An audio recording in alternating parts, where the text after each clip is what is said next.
बच्चों, आज हम लोग जिस पाठ का अध्ययन करेंगे वह है कैदी और कोकिला, जिसके लेखक हैं, कवि हैं माखनलाल चतुर्वेदी।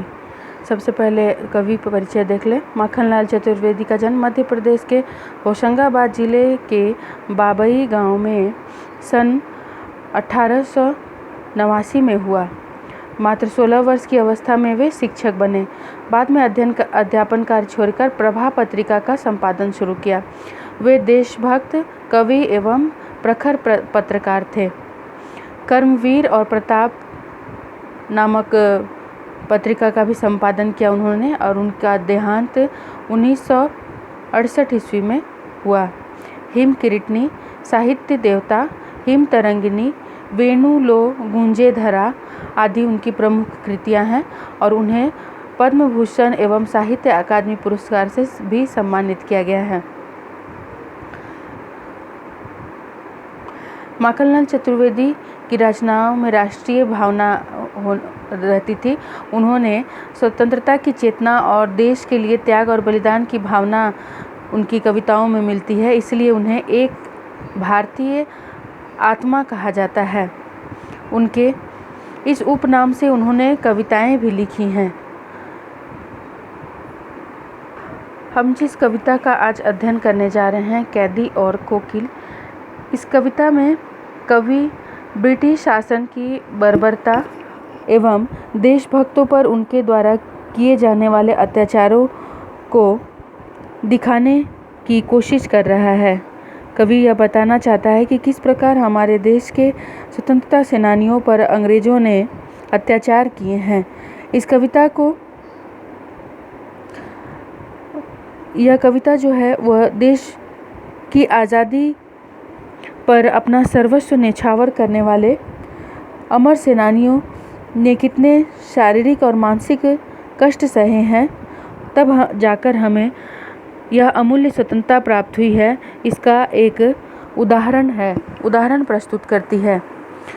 कवि जेल में है, एकांत है, अकेला है और उदास है। उसी समय दीवार पर एक कोकिल अर्थात कोयल आकर आवाज़ करने लगती है। तब कवि को वह आवाज़ कैसा लगता है, यह पूरी की पूरी कविता है उसी पर आधारित है। कोकिल के आवाज़ से भी कवि का मन जो है वो दुखी होता है, आक्रोश से भर जाता है। ब्रिटिश के खिलाफ उसके आवाज़ में भी कवि को आक्रोश ही दिखाई देता है, और वह अर्धरात्रि में कोयल की आवाज़ सुनकर कवि जो है वो कल्पनाएं करता है कि आखिर क्यों आधी रात में कोयल इस प्रकार बोल रही है। आइए कविता देखें। क्या गाती हो, क्यों रह जाती हो, कोकिल बोलो तो, क्या लाती हो, संदेशा किसका है, कोकिल बोलो तो। कवि कहता है कि इतनी आधी रात में तुम रह कर क्या गा रही हो, क्यों रुक कर तुम गा रही हो। कोकिल, हे कोकिल बोलो तो, और क्या लाई हो, क्या तुम किसी का संदेशा लाई हो, हे कोकिल जवाब दो। ऊंची काली दीवारों के घेरे में, डाकू चोरों बटमारों के डेरे में, जीने को देते नहीं पेट भर खाना, मरने भी नहीं देते नहीं तड़प रह जाना। जीवन भर उस दिन रात कड़ा पहरा, अब दिन रात कड़ा पहरा है, शासन है या तम का प्रभाव गहरा है। हिमकर निराश कर चला रात भी काली, इस समय कालिमा मई जगी क्यों आली। कवि कोयल से बताता है कि इस ऊंची काली दीवार के घेरे में और डाकू चोर बटमारों पॉकेट मारों के डेरे में मैं जी रहा हूँ। यह स्थान ऐसा है जिसकी दीवारें ऊंची हैं और काली हैं। अंधेरा इतना ज़्यादा है कि दीवारें भी काली लग रही हैं। यहाँ जो अंग्रेज़ सिपाही हैं वे पेट भर खाना भी नहीं देते। यह अंग्रेज़ हमें पेट भर खाना भी नहीं देते, ना ही मरने देते हैं, ना ही ठीक से जीने देते हैं। भूख से हम तड़पते रहते हैं, लेकिन प्राण भी नहीं निकलते, तड़प कर रह जाते हैं। जीवन पर अब दिन रात कड़ा पहरा है, और हमारे जीवन पर हम क्या कर रहे हैं, क्या नहीं कर रहे हैं, इसके लिए बाहर में अंग्रेज़ों ने कड़ा पहरा लगा रखा है। सेना के लोगों को, सिपाहियों को बैठा रखा है कि हम क्या कर रहे हैं। यह अंग्रेजी शासन है या तम का प्रभाव गहरा है। कवि कहते हैं कि मुझे यह समझ में नहीं आ रहा है कि यह अंग्रेजी शासन इतना अंधकारमय है या फिर रात का अंधेरा ही ज़्यादा गहरा है। यहाँ पर अंग्रेजी शासन को, अंग्रेज़ों के शासनकाल को अंधकारमय कहा गया है और कवि ये समझ नहीं पा रहे हैं कि उसका शासनकाल ज़्यादा अंधेरा भरा है या फिर रात्रि ज़्यादा अंधेरी है। हिमकर निराश कर चला रात भी काली, इस समय कालिमा में जगी क्यों आली। हिमकर अर्थात चंद्रमा भी रात्रि को निराश कर चला है, अर्थात चंद्रमा की भी रोशनी हम तक नहीं पहुंच पा रही है। चंद्रमा का भी उजाला हम तक नहीं पहुंच पा रहा है। रात इतनी काली हो गई है, अर्थात अंग्रेज़ों के शासन काल में इतने अत्याचार हो रहे हैं कि चारों तरफ सिर्फ अंधकार ही अंधकार नज़र आ रहा है कि कोई एक आशा की किरण भी नहीं दिखाई देती है। इस समय कालिमा में, इस रात्रि में, आधी रात्रि में, हे आली अर्थात सखी, हे सखी तुम क्यों जगी हुई हो, क्या तुम्हें मुझसे कुछ कहना है।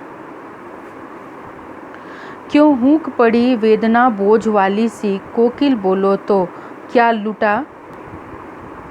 मृदुल वैभव की रखवाली सी, कोकिल बोलो तो।